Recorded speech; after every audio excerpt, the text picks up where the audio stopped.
பீகார் மாதிரியே தமிழ்நாட்டில் இருக்கக்கூடிய மற்றும் சில மாநிலங்களையும் செய்ய நினைக்கிறாங்க. அதை தடுத்து நிறுத்தத்தான் நாம் அனைத்து கட்சி கூட்டத்தை நேற்றைக்கு கூட்டி தீர்மானத்தை நிறைவேற்றி இருக்கிறோம். நாம நடத்தின கூட்டத்துக்கு கூட இன்றைக்கு எதிர்கட்சியாக இருக்கக்கூடிய அதிமுக அதிலே பங்கேற்கல. இன்னும் ஓரிரு கட்சிகள் அதிலே பங்கேற்கல. தேர்தல் ஆணையத்தில் இந்த நடவடிக்கைக்கு எதிர்ப்பு தெரிவிச்சிருக்காங்க. அதுக்காக நான் உள்ளபடியே அவங்களுக்கு நன்றி சொல்றேன்.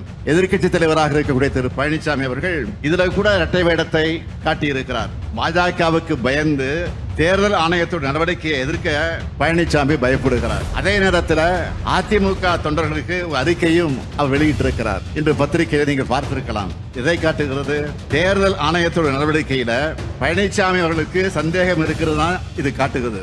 ஆனால் அவரால் வெளிப்படையாக இது எதிர்க்க முடியல.